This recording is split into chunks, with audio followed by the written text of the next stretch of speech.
ሰላም ጤና ይስጥልኝ ውድ ቤተሰቦቻችን፣ ወደ ዕለቱ ወደ ተዘጋጁ ዜናዎች እናልፋለን።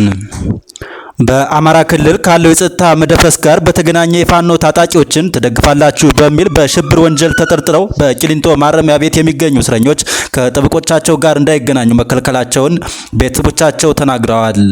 እስረኞቹ ከጠበቆቻቸው ጋር እንዳይገናኙ የተከለከሉ የተባለው እውነት ነው ወይ የሚለውን መሰረት ሚዲያ ጠበቆቹን ያነጋገረ ሲሆን እውነታውንም እንደሚከተለው እናቀርብላችሁ ይሆናል።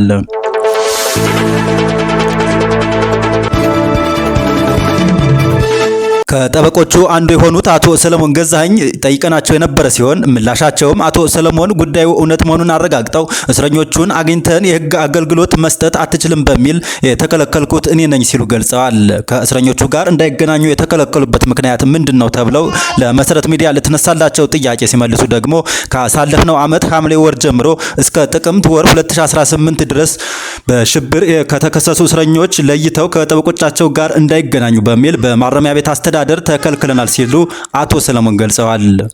ጠበቆቻቸው ጨምረው እንኳን ጠበቆቻቸው ቤተሰቦቻቸውም ገብተው እንዳይጠይቋቸው ከፍተኛ ጫና እየተደረገባቸው ነው ሲሉም አስረድተዋል። በሽብር ወንጀል የተከሰሱ እስረኞች ከሌላው በተለየ ሁኔታ ሕክምና ሳይቀር እየተከለከሉ ነው ያሉት ጠበቃው ሰለሞን በጠና ታመው አልጋ ላይ የዋሉት የአዲስ አበባ ከተማ ምክር ቤት አባል ዶክተር ካሳ ተሻገር ሕክምና እንዳያገኙም ከተከለከሉ እስረኞች ውስጥ አንዱ መሆናቸውን ገልጸዋል። ዶክተር ካሳ በጀርባ ዲስክ መንሸራተት ምክንያት መንቀሳቀስ እንዳልቻሉ የተናገሩት ጠበቃው ማረሚያ ቤቱ ለማሳከም ፈቃደኛ አልሆነም ብለዋል። ይህንን በእስረኞቹ ላይ እየተፈጸመ ያለውን ጫና አስመልክቶ አቤቱታ ለማቅረብ የቂሊንጦ ማረሚያ ቤት የጥበቃና ደህንነት ማስተባበሪያ ኃላፊ ኢንስፔክተር ድሪባ ሰንበታን የጠየቁት አቶ ሰለሞን ተቋሙን የማይወክልና ራሳቸውን የስርዓቱ ተወካይ አድርገው በመቁጠር የማይገባ መልስ ሰጥተውኛል ሲሉም ይገልጻሉ። የእስረኞቹን አቤቱታና የማረሚያ ቤቱን ያልተገባ መልስ በማጣቀስ በቀጣይ ሳምንት ፍርድ ቤት እንደሚከሱ የነገሩት አቶ ሰለሞን በዛሬው ዕለት በዚህ የቂሊንጦ ማረሚያ ቤት ውስጥ መርጌታ በላይ አዳሙ የተባሉ ደንበኛቸውን በጥበቆች ፖሊስ መደብደባቸውና በአሁኑ ወቅትም ሕይወታቸው አስጊ ላይ ሁኔታ ይገኛሉ ሲሉ ገልጸዋል። መርጌታ በላይ በአማራ ክልል ውስጥ እየተካሄደ ያለውን የትጥቅ ትግል ትደግፋላችሁ በሚል ከታሰሩ 300 ሰዎች ተጠርጣሪዎች መካከል አንዱ መሆናቸውም የሚታወስ ነው።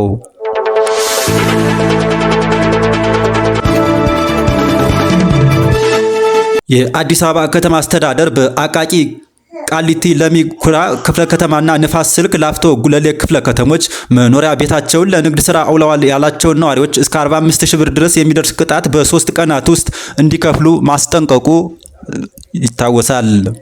ኢትዮጵያ ኢንሳይደር የዘገበው ሲሆን ነዋሪዎቹ ማስተካከያ ወይም የአገልግሎት ለውጥ ካላደረጉ በሊዝ አዋጅ መሰረት እርምጃ እንደሚወሰድባቸው እንደተነገራቸው ዘገባው ጠቅሷል። ሆኖም ነዋሪዎቹ የሊዝ ውል ለውጥ በማድረግ መኖሪያ ቤታቸውን ለሌላ አገልግሎት ለማዋል ባመለከቱ ጊዜ ከ100,000 እስከ 1 ሚሊዮን ብር እንዲከፍሉ እየተጠየቁም እንደሆነ ተናግረዋል።